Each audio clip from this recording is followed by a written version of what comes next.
Großer Gott, we're playing chorals and things like sacramental music. So you want to do that right now? No. No, I was just thinking because that's where I started Yeah. playing the trumpet. So I was thinking, how's it called in English? Did we already start? No, right? But, huh? Did you already start? No. Yes. Really? Yeah, we'll just speak in German and you have to do the subtitles. I think that's the easiest way, right? And I'm just going to look smart and like, yeah. Very interesting. Very interesting. That's a good point. Ladies and gentlemen, it is my privilege to present to you the quartet. Jonathan, Thomas, Jonathan, and Matthias. Gentlemen, Nice hello. to meet you. Nice to meet you. So, this is going to be a therapy session, sort of, I guess, an AA session, no, a TT session. No, AT, Anonymous Trumpet Players. Just coffee in our mouth. Coffee, yes, and trombone. So, I guess I'm gonna still ask you all, how did you come to here? I mean, not today, obviously, but, in the orchestra we are right now, and yeah, what was it like in your childhood? What clicked? What switched? Who wants to start? Don't say the oldest one. No, but we can start like coming closer to him. Yes, Yeah, that's come closer really to nice. me. Yes, start. Okay. So thanks for the invitation. We're really happy to be here. I don't know if you said it before, but we were here with the Bayreuth Festival Orchestra and Andres Nelsonson play 2 concerts here in Riga, today and tomorrow. And in my case, so I'm a trumpet player. And I started, I think, when I was about 6 years old, just the really classic way in the music school with a really, really good teacher. And what was really nice, his name was Teddy. He was a Bulgarian guy. He is a Bulgarian guy. I still am in contact with him. And what was amazing was that he didn't really tell me much about trumpet playing, but he was always playing the piano when I played trumpet. So it was kind of every note I played, every scale I played, or every piece we played in the lessons was accomplished with the piano by him, and that was amazing. And so from the beginning on, I had so much fun playing trumpet and making music with him. And then afterwards, it came like we had this competition in Germany called Jugend musiziert. It's kind of a thing every young musician in Germany does. So, and fun fact, we had this list a few days ago. Remember from this general national competition at the end. So you can achieve the last level is then for The final stage. Yeah, the like final all the Germany final first, all it's German like national just thing. regional, then it's the county, Yeah. and then the last step is like National all of Germany. competition. And it was a really funny thing because we had the list of the results from 2006, Something. 2006, I think. really? Maybe. And yeah, there were many names now still known in German orchestras, and really funny thing for us to watch this. Yeah. And then I started to play some youth orchestras and started to get a youth student, we say in Germany, so kind of a preschool, pre-studying stuff in Germany, in Düsseldorf with Tobias Füller. Ooh, Yeah, I know him. a long time. You know Tobias? Yeah, he's awesome. How funny. Yeah, he's funny, Yeah, right? He's great. Hi, Tobias. Hi, Tobias. Yeah, if you're watching. It was funny because we had like 10 years there was no contact at all, and I think 3 weeks ago we had us on the phones after we tried for 6 months. It's really hard to get him on the phone. I know. Yeah, and and now it was really fun to chat again after 10 years. And I was with Tobias, and he was always saying, hey, you have to get to know this guy, you have to get to know this guy. And so I started to take lessons with Klaus Schuhwerk in Frankfurt, and did a few master classes with him and with other guys. And then I started to go to pre-college at Klaus, and then started to study with him in, I think, 2008. And then I got my first job, or my first audition that I won after EUYO, so European Union Youth Orchestra and stuff like this, I got a academy job in Mainz at the orchestra, and just a few months later I got the job at the Opera Frankfurt at the Museums Orchestra as principal trumpet. And that's what I do. And then 2 years ago I started to play with the Bayreuth Festival Orchestra as well. So I guess for you, let's say the clicking point was you really got hooked on your teacher, playing with the piano. It was just a lot of fun, so. right? It was. I think there were several things. I think the most important thing was that I got this music always with me when I had trumpet lessons. So my trumpet lessons were not like, okay, let's do Clark and try to make more air here and more sound there, or let's do technique. The only thing we did was playing scales. Yeah. Okay, full notes, bam, bam. Okay, no, quarter notes. Okay, bam, bam, bam. So that was all we did. Right. But it was all accomplished with piano. Yeah. That's way more fun. It was amazing, yeah.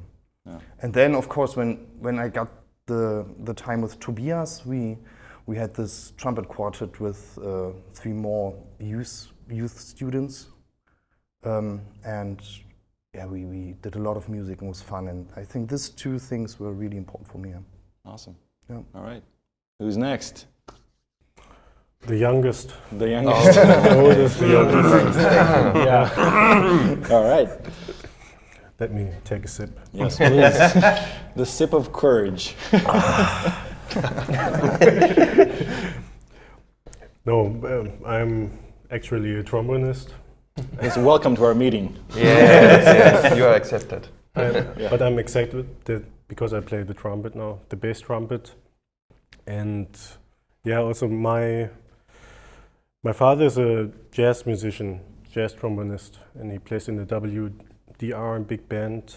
And yeah, actually when I was young, my brother is a pianist. He was very interested in concerts, going to concerts, and I was like, maybe I was always in the other world, and I was like, I couldn't identify myself a lot with music in concert halls, and I was always like sitting around and. But yeah, the motivation came with also with the competition Jugend musiziert, and my brother did some. How do you call it?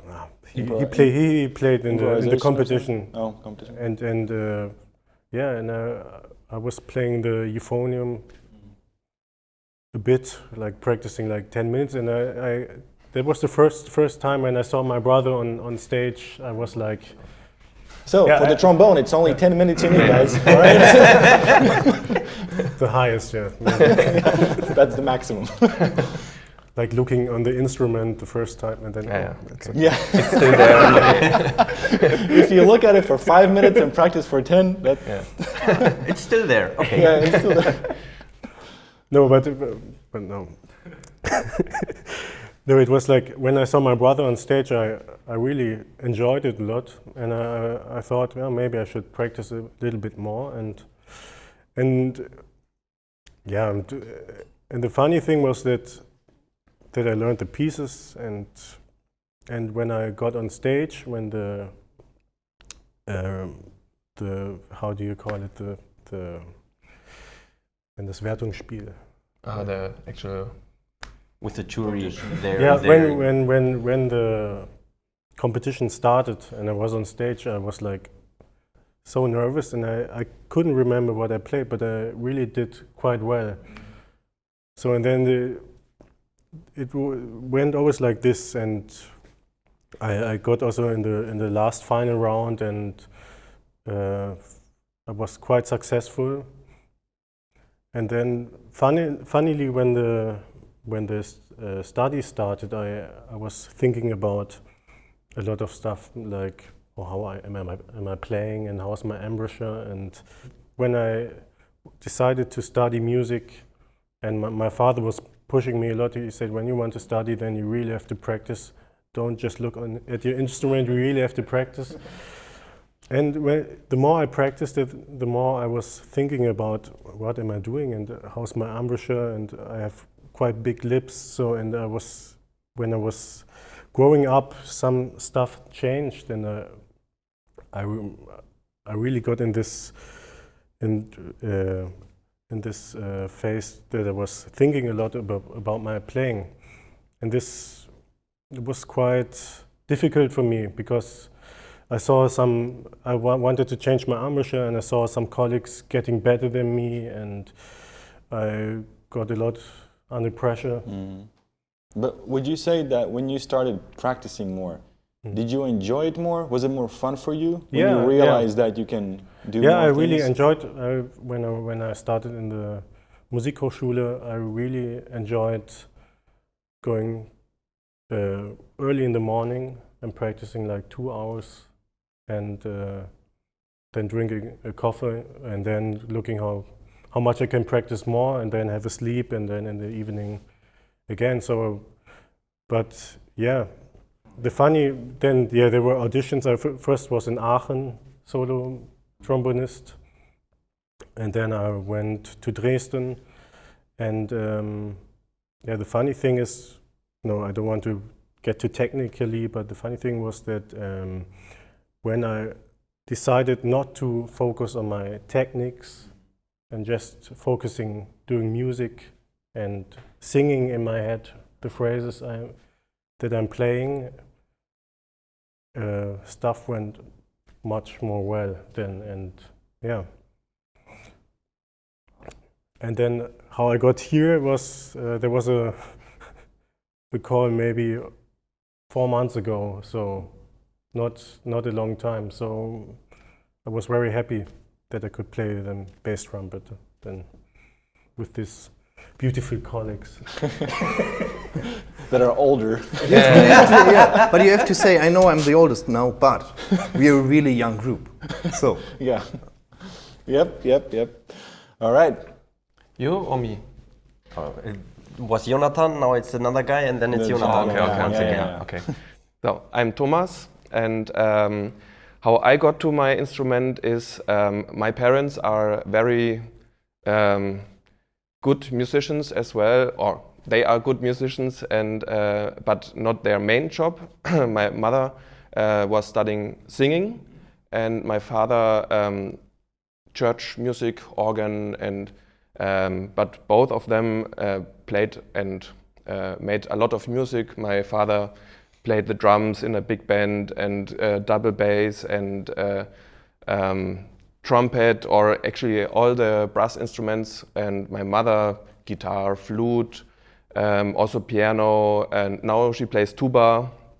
Wow. And so when I was a child, we had a lot of instruments at home, and I had the chance to try violin, clarinet, trumpet, everything. Lucky you.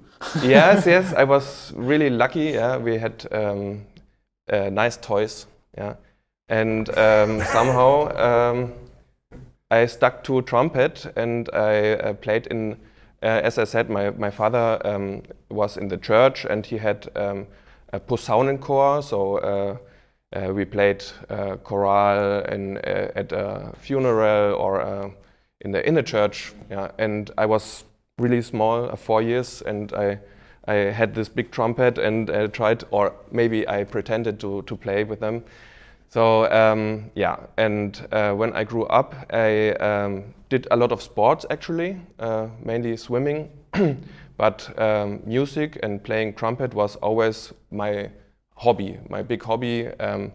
I also had great teachers. My first teacher was a student of Wolfgang Guggenberger, who was back then in Munich in the conservatory, and then. So I was at with a student of Wolfgang Guggenberger, then with Wolfgang Guggenberger in Munich. Then when he changed to Trossingen, I went with him. So after school, I come from Nuremberg. I had to go by train to Trossingen.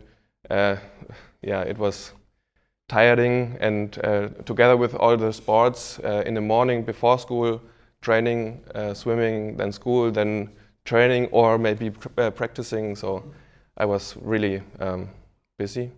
And also, okay, then after school I decided to study music. I went to Salzburg, Hans Gansch. Ooh, wait, what happened to the swimming? You just like Yes, swimming? yes. I did a lot of swimming, but then injuries in the shoulder, and after I recovered, I was back in the real competition swimming, but the injury came back, and it was at the same time with the A level at school.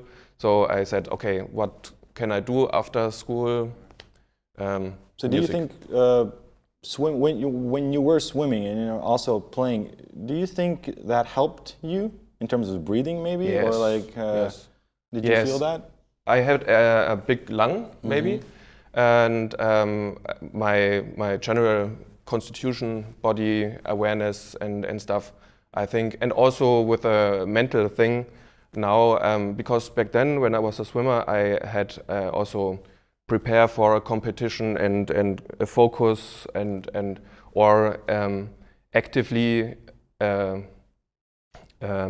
relax and stuff. And now that also helps me to get calm before a concert or control my breathing pulse, my heart rate, and yes, but also I think the sport helped me to keep trumpet as my hobby and the thing I really love and I enjoy, and so then studying in Salzburg and with Hans Gansch, and then there was the point, maybe music as a job, wow, it also can work out, because I had contact with so many great musicians and it was so much fun to play together. And then I got lucky and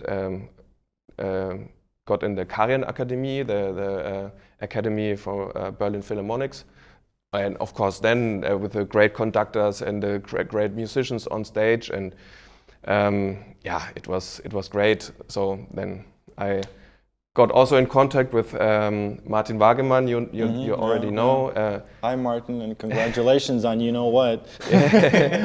Yeah, and he found me, or we got in touch, and he brought me to the Deutsche Oper where I play now. Yes, so. Yeah, Wolfgang's also, I remember he's been here, and man, he's a fantastic teacher. Like he just like do his magic, and then if you continue in that way, you will succeed, But yeah, it's fun. Don't just look. Yeah. You're looking on swimming right now, right? Just seeing water.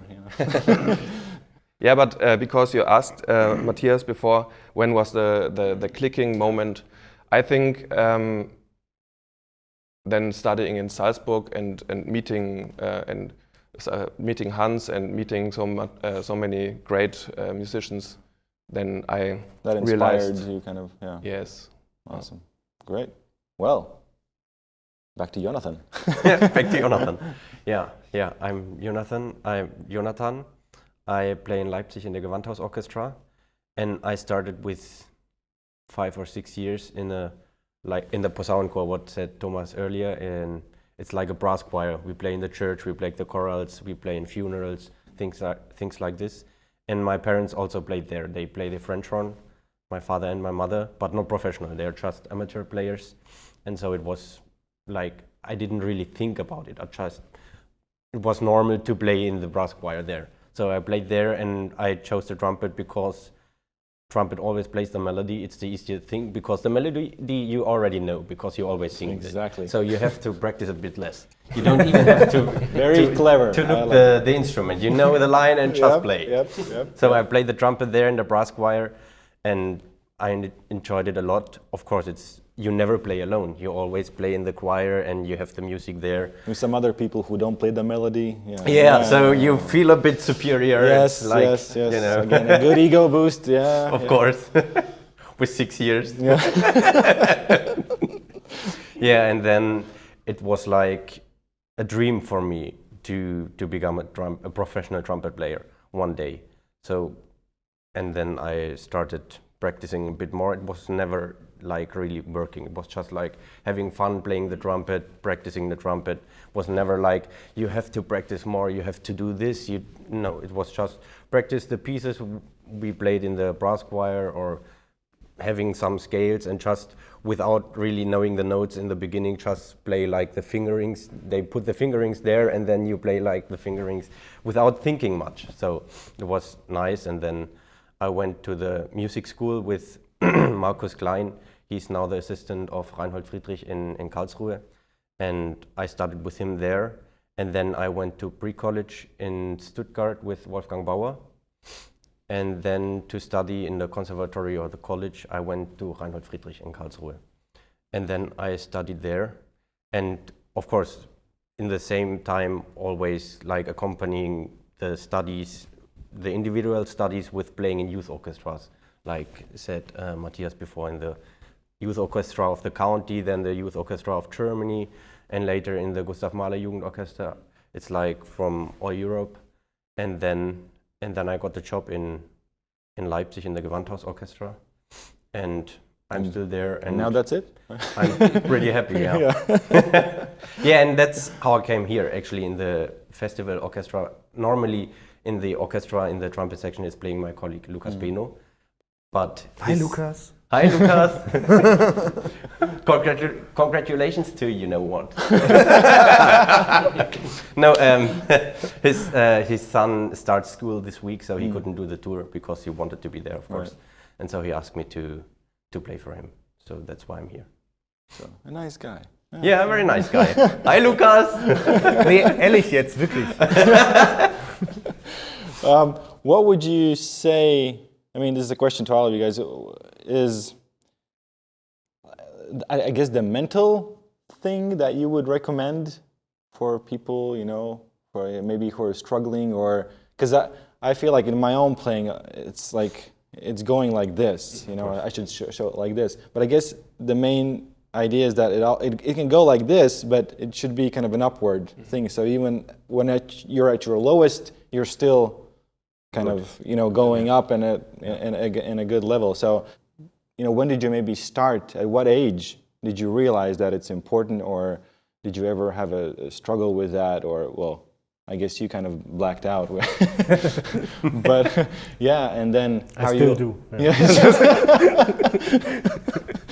I mean, you have to like, record the concerts and then like, oh, that was pretty good.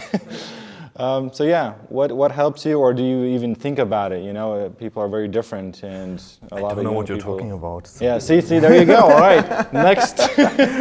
No, it's a quite important part of what we do, I think, and not only for playing music or playing trumpet, or for me it became a really big part of my life and every day, whatever. When you have children and you have to just work, and everything has to go clear and good. You have to get your mind into the Spur, what we say in German. What is Spur? Track. Into the track. Okay.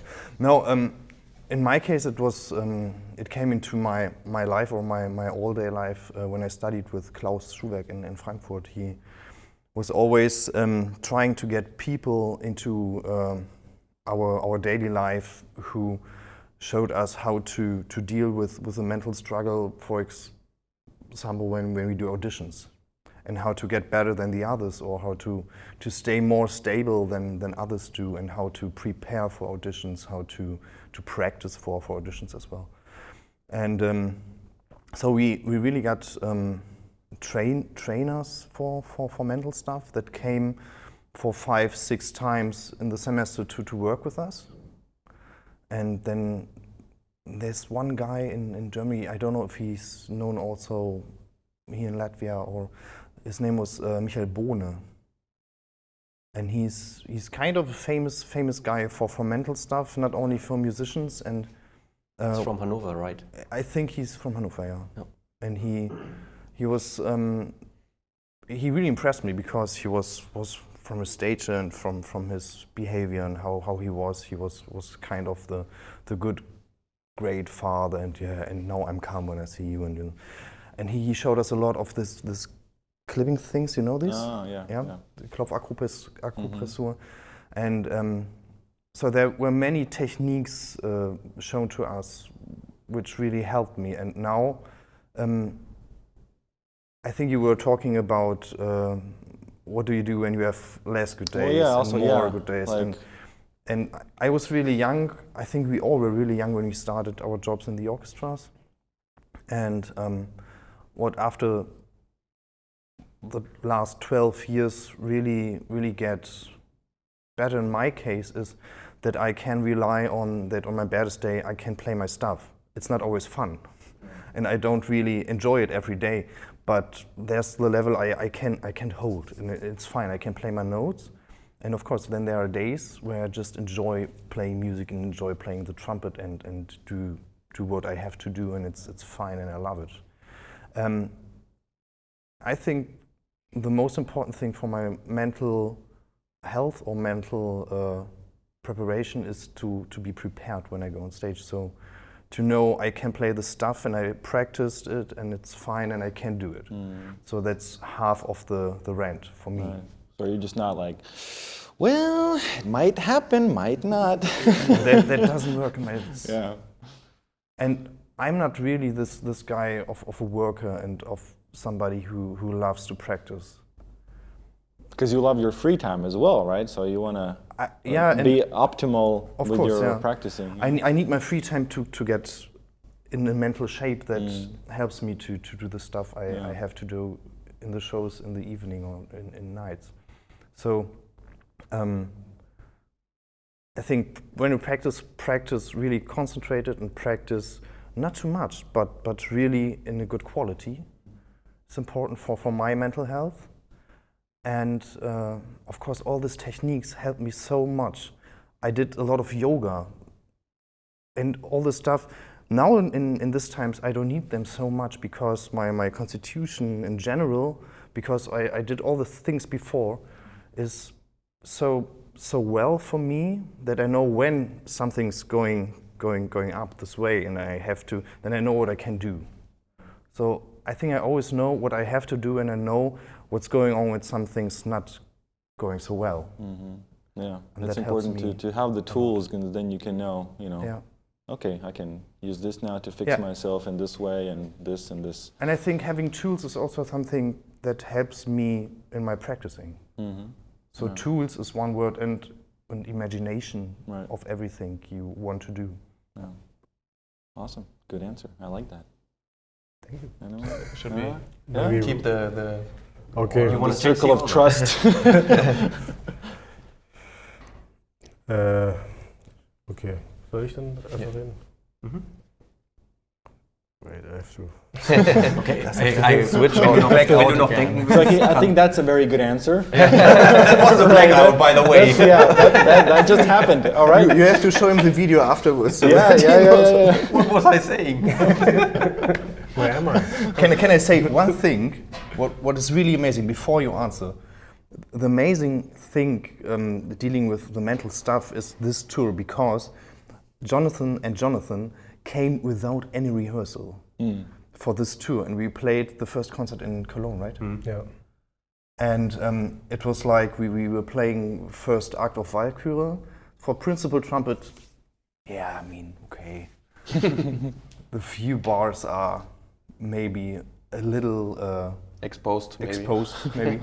And I mean, the guys who know what's a bass trumpet concerning Wagner stuff or concerning the Ring of the Nibelungen and Walküre knows that there's a little to play and not always with a group. It's the actual soloist. It's not the singer. It's the bass drum. It's the bass drum. Always. And that was amazing. So talking about mental constitution with these two guys, when you heard or you played with them this concert in Köln without any preparation or any rehearsal, this was amazing. So before you talk about blackouts, and so I just wanted to say this. This was really amazing. Brilliant. You did play in Cologne, you know? Oh. No, but I really felt like in Cologne it was one of the most exciting moments in my career because, we had a rehearsal with Andres Nelsons, but it was like he was just picking out some small parts, and that was it. And a lot of the stuff I just knew it from concerts or from small rehearsals, but I actually never played this first act in a concert before. Or you just don't remember it? No, maybe, maybe. No, because normally we had the ring cycle with Thielemann, but because of COVID, it was like shut down, and I was already practicing a lot, and then I was thinking, oh man. And so I was quite happy when the call came, and then they asked me, because the other colleague couldn't do it, if I could jump in for the concerts. And yeah, I think the most important thing in the concert is that you although you may be afraid, you should never play as if you're afraid. You should always try to make music and give 100%.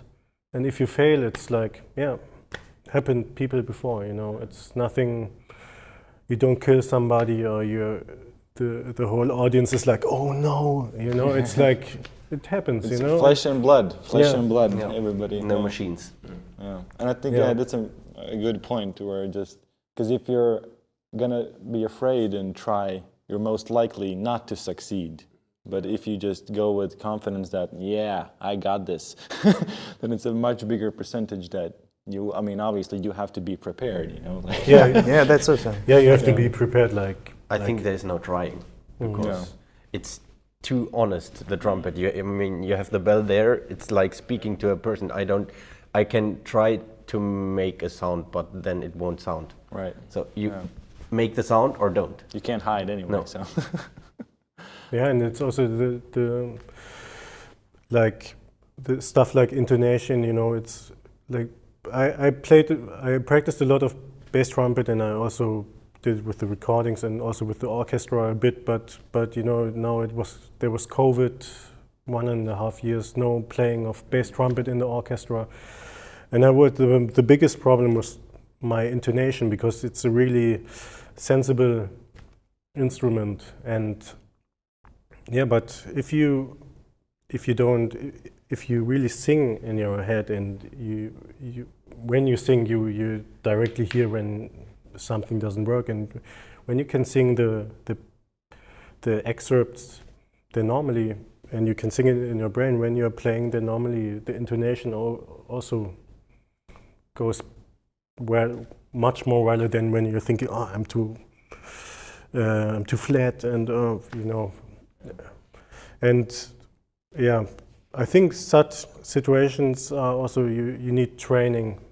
You need the routine in the orchestra to, like, yeah, we are playing in all of us are playing in an opera house, and it's like, yeah, it can happen very, very fast that one colleague gets ill, and then you have to play in 15 minutes. Yeah.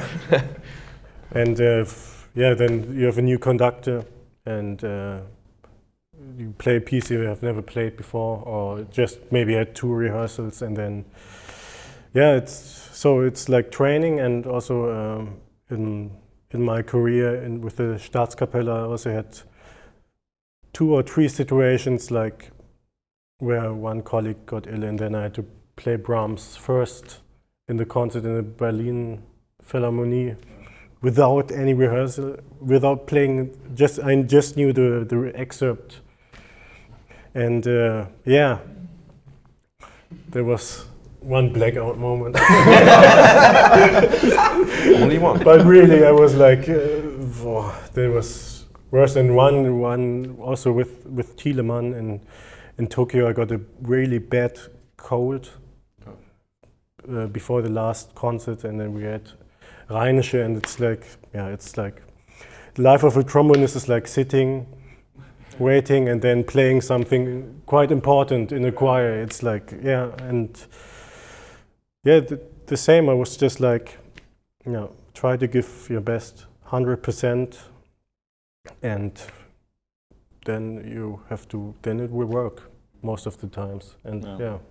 So for me, although now it's not my hobby anymore, now it's my job, but I still try to enjoy and have fun and enjoy my sound and enjoy the colleagues and the music that I play. I enjoy your sound too. Just Oh, thank you.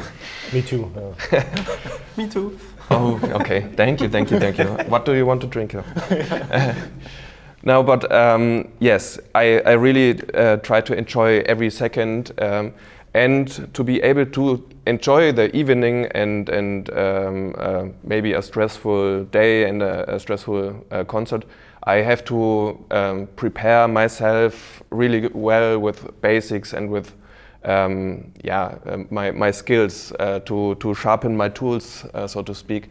And when I do that and then I know, okay, tonight I can use whatever I need and it's everything is sharpened and I can now enjoy the moment. So, but yeah, really the method and Etüden and stuff that really helps. When I was swimmer or not in this career, I didn't want to practice Arban and that stuff. I wanted to play the piece, but now I know how important that is, and it gives you so much confidence and security, and so I don't have to get so nervous before the concert. I can really enjoy. Yeah. Awesome. Yeah. So, back to you. Yeah, yeah. You were speaking about this, how to get in the zone, right? Yeah. And I think that's for everyone in the career at least one point when you start thinking about how it works. I think normally it's when you begin to study or going to the college or conservatory. Before, it's like having fun, playing the trumpet. It's a hobby, and you enjoy playing music, doing what you like, and then it's getting like serious. I have to earn money with this thing, so how do I really do it? And then I think that's a point when you have to become aware of how do I do it and how can I be able to reproduce it every day. And like Matthias said, I think there's a lot of techniques like the Michael Bohne or the Wim Hof, or you can do yoga, or you can do the autogenes training. I don't know how it's in English. Autogene training, I don't know. Like, you know, if you're just like relaxing the muscles and focusing on on your fingers getting warm or anything. And there are a lot of techniques, and I think everyone has to find the best technique for himself, and then just to focusing. And that's it, not to think about what could go wrong. Of course, things can go wrong, but if you're already focusing on the things going wrong, what will happen? So focus on what you want to do and how you want to do it. And in Germany, you always say like, don't do this or don't do this. And it's like the word nicht, tu das nicht. But and the brain just hears like, do this, and forgets the don't. Yeah. And then you're already there where you don't want to go. So I think that's the most important thing, to find a technique, to focus yourself on the positive things, what you want to do, and not what you don't want to do or what you don't want to happen. And of course, that's very important, but what Thomas said earlier, the most important thing, I think, for me is the technique, the trumpet tech or trombone or the technique, because if you don't have the fundamentals of a house, you can't build a house. If you just have sand there, you can't build the house. So you need the techniques, and I think that's the most important everyday work, to have this stable. And if this is stable, you can begin to build the house or paint a picture or anything, if you have this everything fixed. So I think that's the most important of everything. I want to add something.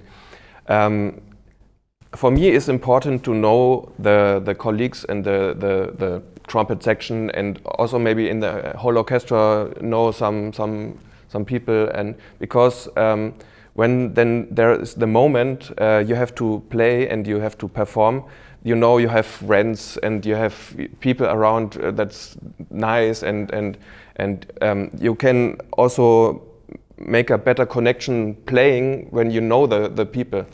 And yeah, for me it gives me a lot of security to know, okay, on the other side of the pit there is this guy and he knows me, I know him, we can feel each other, even if we don't see us or something. Yeah, we have the connection. I think that's a good point, because it's not just about, sure, yes, technique and everything, and you need to be self-aware or whatever, mental and all this, but the relationships, you want to be in good company. The environment, healthy, positive environment. Yeah, you have a good guy on your left, a good guy on your right, and they're going to help you out, and you're going to help them, and you work really as a team, and I think that's great when that's very important. Yeah, sit amongst these peoples, and also have some friends in the lower food chain, maybe the strings, or something. I'm gonna have to cut this out. No, this is a trumpet channel, right? Yeah. No, I'm just kidding, okay? Or trombone players. Yeah, everybody is great. Doesn't matter what instrument you play. So, yeah, that's really important, because it's usually it's a big business, let's call it, because there's a lot of people, and it's sometimes you don't know everybody that well, but at least have a conversation or something. But it's always nice, and the more you spread that circle of trust, the better. It's like because everybody is feeling the same, especially I think in the winds in general. I'm curious, what is the one, I don't know, exercise, or maybe it was an exercise that really helped build your technical abilities, or maybe it was just one of the most fun ones that kind of kept you going. What was it for each of you? Something that you could maybe some other folks relate to that, and it's like, oh yeah, that's something that you think probably advanced your playing. Because I know there's a bunch of stuff. You can't just really say, oh, this one thing, but sure, because there's another thing that helps support that. But maybe there is something. Maybe it's even playing together. Maybe that's the one thing. If you're playing duets, or I don't know, or if maybe it's Clark number 2. Who knows it? Yeah, nobody. I think in my case, it's always. The special word is kind of a balance between everything. I need a balance between my shape in my head, between my air, between my imagination techniques, my fingering, and my tongue and all this stuff. So I'm always, when I exercise, I always try to find the balance between all these things that are important. Starting with my imagination and my free natural breath that I need every day to be in shape and to be able to get my mind, so my information into the instrument and out of the instrument. So the Spuren. In die Spur. Yeah, Spur. The track. Very good. And we have a similar word. That's why it's easy. That's your word for today. Yeah. No, this is what I try when I do exercise, and in the end, every exercise I do helps me with this. So I think we were talking yesterday or 2 days ago. When I started to study, or a few years ago, I was really bad in flexibilities. I didn't do it, and I was really a lazy one who told, oh no, flexibilities, don't start because it's not my thing. Yeah. But then when I started to realize flexibility is not a thing of my lips and my tongue and all this stuff, it's a kind of balance, and it's kind of what happens in my head. And I started to practice a few years ago flexibilities, and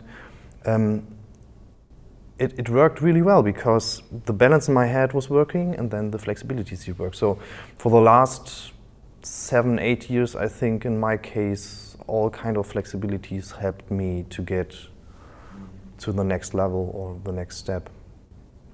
Always in combination with all the other stuff who gets you into a balance. Because when I only think of flexibilities, it doesn't sound in the end. It's just, okay, I reach the notes, I reach them fast, and maybe the slurs are right, okay. But I always want to play every note I play with my sound. and not just play it because I want to reach this high note or I want to reach this technical stuff or whatever. I don't really have a benefit when it doesn't sound, so I always try to play everything I play and practice with my sound. So in my case, there's no explicit exercise. I'm sorry. No, it's okay. It's okay. Apology accepted. Well, the only thing what I found out is that I grow with challenges. For example, 10 years ago, when I couldn't play, when Alpen Symphony came in our orchestra the first time, and I knew it months before, I was not really in shape to play it. But then I started and grow with this challenge, and at the end, I think it was fine, yeah. And I had fun, and it was a big experience. And then the next step came. Then I don't know. There came the next challenge, and I was thinking, oh, I can't do this. But it's the same with flexibilities. Oh, yeah, it's not my thing. I can't do this. But like you just start. And then there came a point where I had no chance. I had to do it. It was flexibilities were the same way. Yeah. Yeah. Cool. Do you need a moment? Or? No. Okay. Like on for a second. Oh, I'm back again. No. So I think what. So let me sort it. Okay.